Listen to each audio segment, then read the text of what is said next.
తెలంగాణ ముఖ్యమంత్రి రేవంత్ రెడ్డి విదేశీ పర్యటన ఇప్పుడు జాతీయ స్థాయిలో తీవ్ర చర్చనీయాంశంగా మారింది. పెట్టుబడులు, విద్యా సంస్థలతో ఒప్పందాల కోసం యూకే, అమెరికా పర్యటనలకు రాష్ట్ర ప్రభుత్వం ప్రణాళిక సిద్ధం చేసుకుంది. అయితే అనూహ్యంగా యూకే పర్యటనకు గ్రీన్ సిగ్నల్ ఇచ్చిన కేంద్ర ప్రభుత్వం అమెరికా పర్యటనకు మాత్రం అనుమతి నిరాకరించింది.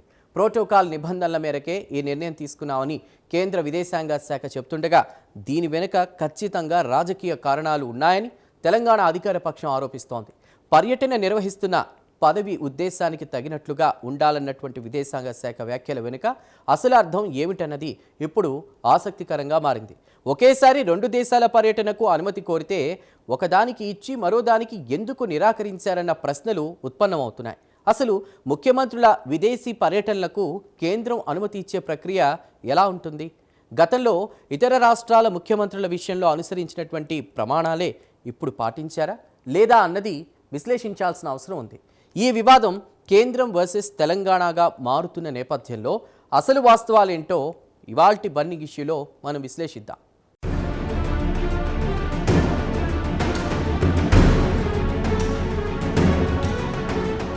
ముఖ్యమంత్రి రేవంత్ రెడ్డి అమెరికా పర్యటనకు కేంద్ర ప్రభుత్వం అనుమతి నిరాకరించడం వెనుక అసలు కారణం ఏమిటన్నది ఇప్పుడు రాజకీయ వర్గాల్లో హాట్ టాపిక్ గా మారింది. కేంద్రం చెబుతున్నట్లుగా ఇది కేవలం ప్రోటోకాల్ నిబంధనల సమస్య మాత్రమేనా, లేక తెలంగాణ ప్రభుత్వం ఆరోపిస్తున్నట్లుగా రాజకీయ కారణాలు ఏమైనా ఉన్నాయా అన్న కోణంలో చర్చ జరుగుతోంది.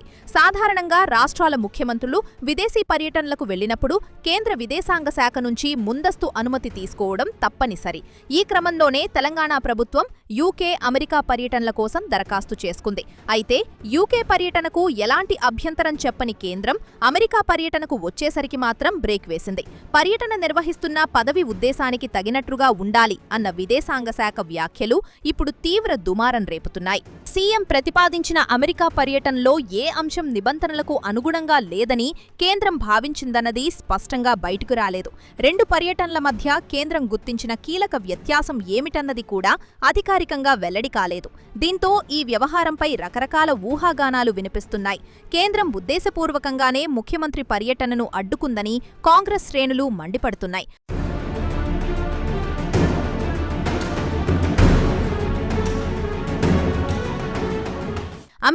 అమెరికాలోని ప్రముఖ విశ్వవిద్యాలయాలతో తెలంగాణ విద్యా నైపుణ్య రంగ భాగస్వామ్యాలే తమ పర్యటన ప్రధాన లక్ష్యమని రాష్ట్ర ప్రభుత్వం బలంగా వాదిస్తోంది. ప్రపంచ ప్రఖ్యాత విద్యా సంస్థలను తెలంగాణకు తీసుకురావడమే తమ ఉద్దేశమని ముఖ్యమంత్రి రేవంత్ రెడ్డి పదే పదే చెబుతున్నారు. అయితే ఇలాంటి పర్యటన సీఎం అధికారిక బాధ్యతలకు అనుగుణంగా లేదా అన్న ప్రశ్నలు ఇప్పుడు తలెత్తుతున్నాయి. విద్యా సంస్థలతో ఒప్పందాలు చేసుకోవడం ముఖ్యమంత్రి స్థాయికి తగిన పని కాదని కేంద్రం భావిస్తోందా అన్న అనుమానాలు వ్యక్తమవుతున్నాయి. ప్రతిపాదిత కార్యక్రమాల వివరాలు రాష్ట్ర ప్రభుత్వం కేంద్రానికి పూర్తిస్థాయిలో సమర్పించిందా లేదా అన్నది కూడా ఇక్కడక్కడ కీలకంగా మారింది. ఒకవేళ పూర్తి వివరాలిచ్చి ఉంటే అందులో కేంద్రానికి అభ్యంతరకరంగా కనిపించిన అంశాలు ఏమిటన్నది స్పష్టం కావాల్సి ఉంది. కేంద్రం అనుమతి నిరాకరణను తెలంగాణ వాంగాణ ప్రభుత్వం పూర్తిగా రాజకీయ కోణంలోనే చూస్తోంది. ప్రతిపక్ష పాలిత రాష్ట్రాల ముఖ్యమంత్రులను ఇబ్బంది పెట్టే వ్యూహంలో భాగంగానే కేంద్రం ఇలా వ్యవహరిస్తోందని కాంగ్రెస్ నేతలు ఆరోపిస్తున్నారు.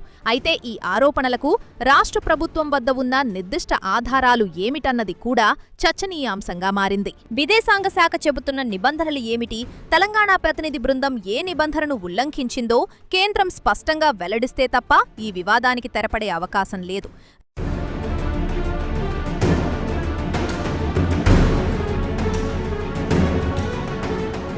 ముఖ్యమంత్రుల విదేశీ పర్యటనలు ఎప్పుడూ రాష్ట్ర అభివృద్ధికి, పెట్టుబడుల ఆకర్షణకు అత్యంత కీలకంగా భావిస్తారు. అయితే రేవంత్ రెడ్డి అమెరికా పర్యటనకు కేంద్రం బ్రేక్ వేయడం వెనుకున్నటువంటి అసలు మర్మం ఏమిటన్నది ఇప్పుడు రాజకీయ వర్గాల్లో తీవ్ర చర్చకు దారితీస్తోంది. యూకే పర్యటనకు ఎలాంటి అభ్యంతరం చెప్పని కేంద్రం అమెరికా పర్యటనకు వచ్చేసరికి ప్రోటోకాల్ నిబంధనలను తెరపైకి తీసుకురావడం పలు అనుమానాలకు తావిస్తోంది. విద్యా సంస్థలతో ఒప్పందాలు చేసుకోవడం ముఖ్యమంత్రి స్థాయికి తగిన పని కాదంటూ కేంద్రం భావిస్తోందా, లేక దీని వెనుక మరేదైనా రాజకీయ వ్యూహం ఉందా అన్నది విశ్లేషించాల్సిన అవసరం ఉంది.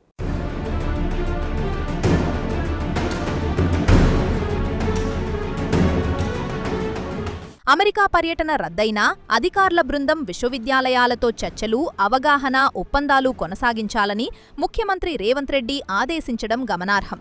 సీఎం లేకుండానే ఈ ఒప్పందాలు ఆచరణలో ఎంతవరకు సాధ్యమవుతాయన్నది ఇప్పుడు ఆసక్తికరంగా మారింది. హార్వర్డ్, ఎంఐటి వంటి అగ్రశ్రేణి విద్యాసంస్థల అవకాశాలను హైదరాబాద్కు తీసుకురావాలన్న రేవంత్ లక్ష్యం నెరవేరాలంటే ముఖ్యమంత్రి స్థాయి వ్యక్తి స్వయంగా చర్చలు జరపడం ఎంతో కీలకం. అధికారులు కేవలం ప్రాథమిక చర్చలు మాత్రమే జరపగలరు కానీ తుది నిర్ణయాలు తీసుకునే అధికారం వారికి ఉండదు. వికసిత్ భారత్ లక్ష్యాలకు కూడా ఈ పర్యటన ఉపయోగపడుతుందని రేవంత్ రెడ్డి పదే పదే చెబుతున్నారు. దేశాభివృద్ధికి దోహదపడే ఇలాంటి విద్యా భాగస్వామ్యాలను ముందుకు తీసుకెళ్లేందుకు కేంద్ర, రాష్ట్ర ప్రభుత్వాలు కలిసి పనిచేయాల్సిన అవసరం ఎంతైనా ఉంది. కానీ ప్రస్తుత పరిస్థితుల్లో ఆ దిశగా సహకారం ఎందుకు కనిపించడం లేదన్నది విచారకరం.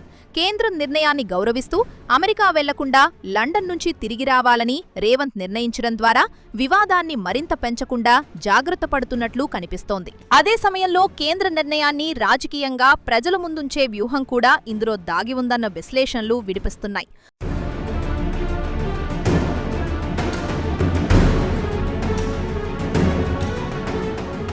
Oxford, Cambridge, London school of economics, London business school తదితర ప్రతిష్టాత్మక సంస్థలతో సమావేశాలకు యూకేలో అనుమతి ఇచ్చిన కేంద్రం అమెరికాలో ఇలాంటి విద్యా సమావేశాలకు ఎందుకు అభ్యంతరం చెప్పిందన్నది ఎవరికీ అంతుచిక్కడం లేదు. రెండు దేశాల్లోనూ పర్యటన ఉద్దేశం దాదాపు ఒకటే అయినప్పుడు ఒకదానికి అనుమతి ఇచ్చి మరొకదానికి నిరాకరించడం వెనుక ఉన్న లాజిక్ ఏమిటన్నది విదేశాంగ శాఖ స్పష్టం చేయాల్సి ఉంది. విదేశీ పర్యటనల అనుమతి విషయంలో కేంద్రానికి ఉన్న అధికార పరిధి ఎంత, రాష్ట్ర ముఖ్యమంత్రుల అధికారిక విదేశీ పర్యటనలపై మరింత పారదర్శకమైన, ఒకే విధమైన ప్రమాణాలు అవసరమా అన్న చర్చ ఇప్పుడు జాతీయ స్థాయిలో మొదలైంది. ప్రతి రాష్ట్రానికి ఒక న్యాయం కాకుండా అందరికీ ఒకే విధమైన నిబంధనలు వర్తింపచేయాలన్న డిమాండ్ బలంగా వినిపిస్తోంది. ఈ వివాదం కేవలం విద్య, పెట్టుబడుల అంశం నుంచి కేంద్రం వర్సెస్ తెలంగాణ రాజకీయ పోరాటంగా మారే అవకాశాలు స్పష్టంగా కనిపిస్తున్నాయి. రాబోయే రోజుల్లో కాంగ్రెస్, బీజేపీ మధ్య ఇది మరో ప్రధాన రాజకీయ అస్త్రంగా మారడం ఖాయంగా కనిపిస్తోంది. రేవంత్ అమెరికా పర్యటనకు అనుమతి రాకపోవడం కేవలం నిబంధనల సమస్య లేక రాజకీయ నిర్ణయమా అన్నది తేలాలంటే కేంద్రం పూర్తి కారణాలను, రాష్ట్రం పర్యటనకు సంబంధించిన పూర్తి ప్రతిపాదనలను బహిర్గతం చేయాల్సిందే.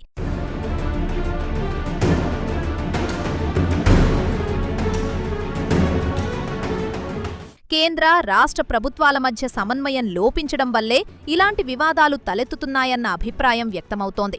ముఖ్యమంత్రుల విదేశీ పర్యటనల విషయంలో కేంద్రం మరింత ఉదారంగా వ్యవహరించాల్సిన అవసరం ఉందన్న వాదనలు వినిపిస్తున్నాయి. రాష్ట్రాల అభివృద్ధి అంతిమంగా దేశాభివృద్ధికి దోహదపడుతుందన్న వాస్తవాన్ని కేంద్రం విస్మరించకూడదని నిపుణులు సూచిస్తున్నారు. అదే సమయంలో రాష్ట్ర ప్రభుత్వాలు కూడా విదేశీ పర్యటనల ప్రతిపాదనలు పంపేటప్పుడు కేంద్ర నిబంధనలు తూచా తప్పకుండా పాటించాల్సిన బాధ్యత ఉంది.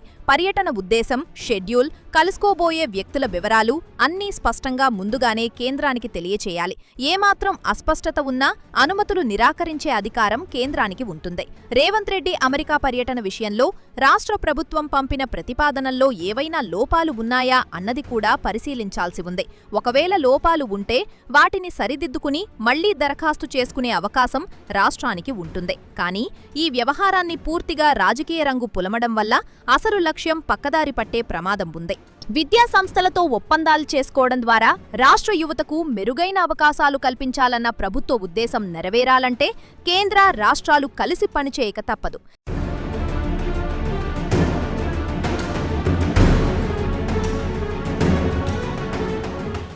సీఎం రేవంత్ రెడ్డి విదేశీ పర్యటనల వ్యవహారం ఇప్పుడు జాతీయ స్థాయిలో చర్చనీయాంశంగా మారింది. ఒకేసారి రెండు దేశాల పర్యటనకు అనుమతి కోరితే ఒక దేశానికి గ్రీన్ సిగ్నల్ ఇచ్చి మరో దేశానికి రెడ్ సిగ్నల్ ఇవ్వడం వెనుకున్న అసలు కారణాలపై భిన్నాభిప్రాయాలు వ్యక్తం అవుతున్నాయి. విదేశాంగ శాఖ నిబంధనల ప్రకారం ముఖ్యమంత్రి హోదాలో వెళ్లే పర్యటనలు ఆ పదవికి తగినట్లుగా ఉండాలనేది కేంద్రం వాదన. అయితే విద్యాసంస్థలతో ఒప్పందాలు చేసుకోవడం ముఖ్యమంత్రి బాధ్యతల్లో భాగం కాదా అని రాష్ట్ర ప్రభుత్వం ప్రశ్నిస్తోంది. ఈ వ్యవహారంలో కేంద్రం ఉద్దేశపూర్వకంగానే అడ్డుకుంటోందని కాంగ్రెస్ నేతలు ఆరోపిస్తుండగా నిబంధనల ప్రకారమే అనుమతి నిరాకరించారని బీజేపీ నేతలు సమర్థిస్తున్నారు. ఈ రాజకీయ ఆరోపణల మధ్య అసలు వాస్తవాలు ఏమిటన్నది ఇప్పుడు విశ్లేషించాల్సిన అవసరం ఉంది.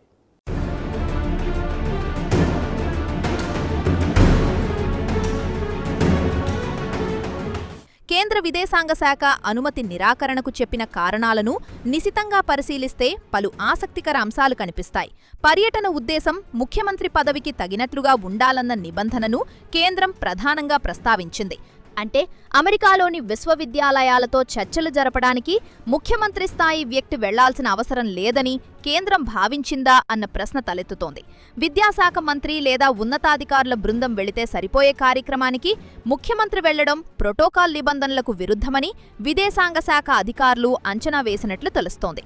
అయితే రాష్ట్ర అభివృద్ధికి సంబంధించిన ఏ అంశమైనా ముఖ్యమంత్రి పరిధిలోకి వస్తుందని, స్వయంగా సీఎం వెళితేనే ఆయా సంస్థలకు రాష్ట్ర ప్రభుత్వంపై నమ్మకం కలుగుతుందని తెలంగాణ వర్గాలు వాదిస్తున్నాయి.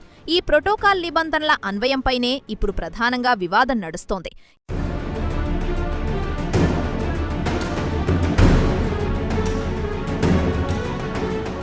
ఈ వివాదంలో అత్యంత కీలకమైన అంశం యూకే పర్యటనకు అనుమతి లభించడం. Oxford, Cambridge, London school of economics వంటి ప్రతిష్టాత్మక సంస్థలతో చర్చల కోసం లండన్ వెళ్లేందుకు కేంద్రం ఎలాంటి అభ్యంతరం చెప్పలేదు. మరి అవే తరహా చర్చలు అమెరికాలో జరపడానికి ఎందుకు అనుమతి ఇవ్వలేదన్నది తెలంగాణ ప్రభుత్వ ప్రధాన ప్రశ్న. రెండు పర్యటనల ఉద్దేశం ఒకటే అయినప్పుడు ఒకదానికి అనుమతి ఇచ్చి మరొకదానికి నిరాకరించడం వెనుక ఖచ్చితంగా రాజకీయ కారణాలే ఉన్నాయని కాంగ్రెస్ నేతలు బలంగా వాదిస్తున్నారు. అయితే యూకే పర్యటనలో ఉన్న అధికారిక కార్యక్రమాల షెడ్యూల్, అమెరికా పర్యటన షెడ్యూల్ మధ్య ఉన్న వ్యత్యాసాలే ఈ నిర్ణయానికి కారణమని ఢిల్లీ వర్గాలు చెబుతున్నాయి. అమెరికా పర్యటనకు సంబంధించిన పూర్తి వివరాలను రాష్ట్ర ప్రభుత్వం సరైన సమయంలో సమర్పించలేదన్న వాదన కూడా వినిపిస్తోంది.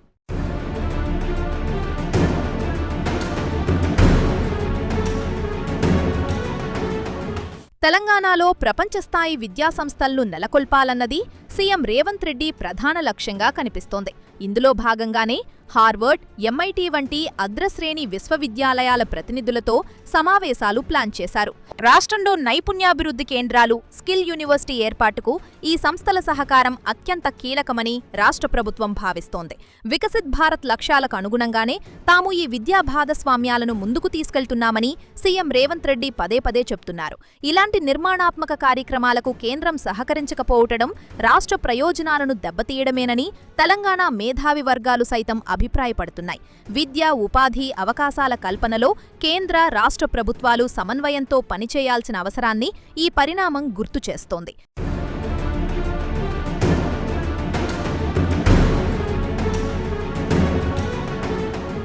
ముఖ్యమంత్రుల విదేశీ పర్యటనలకు కేంద్రం అనుమతి నిరాకరించడం ఇదే తొలిసారి కాదు. గతంలో ఢిల్లీ సీఎం అరవింద్ కేజ్రీవాల్, పశ్చిమ బెంగాల్ సీఎం మమతా బెనర్జీ, కేరళ సీఎం పినరై విజయన్ పర్యటనలకు కూడా కేంద్రం బ్రేక్ వేసింది. ఆయా రాష్ట్రాల్లో ప్రతిపక్షంలో ఉన్న బీజేపీ కేంద్రంలో అధికారంలో ఉండటం వల్లే ఇలాంటి నిర్ణయాలు వెలువడుతున్నాయన్న విమర్శలు ఎప్పటినుంచో ఉన్నాయి. ఇప్పుడు తెలంగాణ విషయంలోనూ అదే జరుగుతోందని కాంగ్రెస్ ఆరోపిస్తోంది. రాష్ట్రాల ముఖ్యమంత్రులు విదేశాలకు వెళ్లి పెట్టుబడులు తెస్తే ఆ క్రెడిట్ వారికి దక్కుతుందన్న ఉద్దేశంతోనే కేంద్రం అడ్డుకుంటోందన్నది విపక్షాల ప్రధాన ఆరోపణ.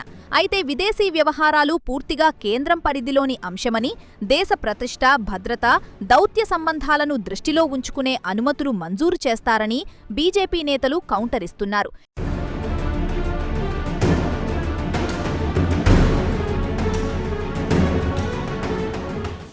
రాజకీయ ఆరోపణలు ఎలా ఉన్నా ఒక రాష్ట్ర ముఖ్యమంత్రి విదేశీ పర్యటన రద్దు కావడం పరిపాలనా పరంగా తీవ్ర ప్రభావం చూపుతుంది. అయితే ఈ వివాదాన్ని మరింత పెద్దది చేయకుండా సీఎం రేవంత్ రెడ్డి సంయమనం పాటించడం గమనార్హం. కేంద్రం నిర్ణయాన్ని గౌరవిస్తూ తాను అమెరికా వెళ్లకుండా లండన్ నుంచే వెనక్కి వస్తున్నట్లు ప్రకటించారు. అదే సమయంలో రాష్ట్ర ప్రయోజనాలు దెబ్బతినకుండా అధికారుల బృందాన్ని అమెరికా పంపి చర్చలు కొనసాగించాలని ఆదేశించారు. ఈ నిర్ణయం ద్వారా కేంద్రంతో నేరుగా ఘర్షణ పడకుండానే తన లక్ష్యాన్ని నెరవేర్చుకునే వ్యూహాన్ని రేవంత్ అమలు చేస్తున్నారు.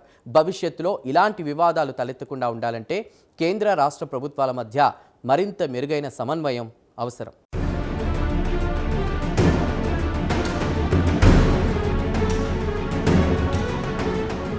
కేంద్రం అనుమతి నిరాకరించిన వెంటనే సీఎం రేవంత్ రెడ్డి తీసుకున్న నిర్ణయం రాజకీయంగా ఆసక్తి రేపుతోంది. కేంద్రంపై తీవ్ర విమర్శలు చేస్తూ వివాదాన్ని పెంచే అవకాశం ఉన్నప్పటికీ ఆయన ఆచితూచి వ్యవహరించారు. ప్రోటోకాల్ నిబంధనలను గౌరవిస్తూనే తన పర్యటన అసలు ఉద్దేశం నెరవేరేలా ప్రత్యామ్నాయ ఏర్పాట్లు చేశారు. అధికారుల బృందం అమెరికా వెళ్లి ముందుగా నిర్ణయించిన షెడ్యూల్ ప్రకారం విశ్వవిద్యాలయాల ప్రతినిధులతో చర్చలు జరుపుతుందని స్పష్టం చేశారు. సీఎం లేకుండా జరిగే ఈ చర్చలు ఎంతవరకు సఫలమవుతాయన్నది వేచి చూడాలి. అయితే కేంద్రం నిర్ణయాన్ని ప్రజల్లోకి తీసుకెళ్లి తెలంగాణ అభివృద్ధిని అడ్డుకుంటున్నారనే సంకేతాన్ని పంపడంలో కాంగ్రెస్ పార్టీ కొంతవరకు సక్సెస్ అయిందనే చెప్పాలి.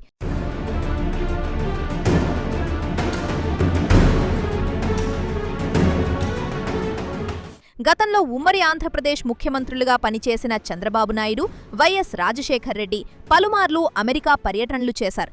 ఐటీ కంపెనీలను తీసుకురావడానికి, పెట్టుబడులు ఆకర్షించటానికి ఆ పర్యటనలు ఎంతగానో ఉపయోగపడ్డాయి.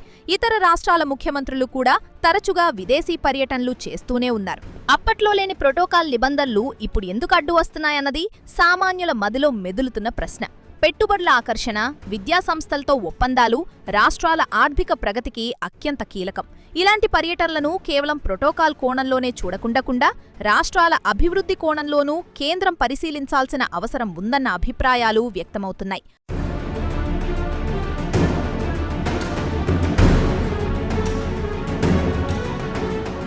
అంతిమంగా రేవంత్ రెడ్డి అమెరికా పర్యటన రద్దు వ్యవహారం తెలంగాణ రాజకీయాల్లో కొత్త వేడిని రాజేసింది. రాబోయే రోజుల్లో ఈ అంశాన్ని కాంగ్రెస్ పార్టీ బీజేపీపై ప్రధాన అస్త్రంగా వాడుకునే అవకాశముంది. తెలంగాణ అభివృద్ధికి కేంద్రం సహకరించడం లేదన్న వాదనను మరింత బలంగా ప్రజల్లోకి తీసుకెళ్లేందుకు ఈ పరిణామం కాంగ్రెస్కు కలిసి వచ్చింది. అదే సమయంలో నిబంధనల ప్రకారమే తాము నడుచుకున్నామని నిరూపించుకోవాల్సిన బాధ్యత బీజేపీపై పడింది. విద్య, ఉపాధి, పెట్టుబడులు లాంటి కీలక అంశాల్లో కేంద్ర, రాష్ట్ర ప్రభుత్వాలు రాజకీయాలకు అతీతంగా కలిసి పనిచేసినప్పుడే నిజమైన అభివృద్ధి సాధ్యమవుతుంది.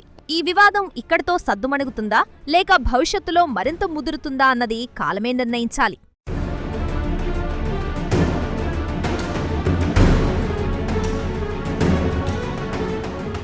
ముఖ్యమంత్రుల విదేశీ పర్యటనలు ఎప్పుడూ రాష్ట్ర అభివృద్ధికి బాటలు వేయాలి, కానీ రాజకీయ వివాదాలకు కేంద్ర బిందువు కాకూడదు. రేవంత్ రెడ్డి అమెరికా టూర్ రద్దు వెనుక ఉన్నది ప్రోటోకాల్ నిబంధనలా లేక రాజకీయ కారణాలా అన్నది పక్కన పెడితే అంతిమంగా నష్టపోయేది రాష్ట్ర ప్రయోజనాలే. వికసిత్ భారత్ లక్ష్యం నెరవేరాలంటే కేంద్రం, రాష్ట్ర ప్రభుత్వాల మధ్య సమన్వయం, సహకారం అత్యంత ఆవశ్యకం. రాష్ట్రాలు కూడా నిబంధనలకు లోబడి పర్యటనల ప్రణాళికలు సిద్ధం చేసుకోవాలి. అప్పుడే ఫెడరల్ స్ఫూర్తి వర్ధిల్లుతుంది.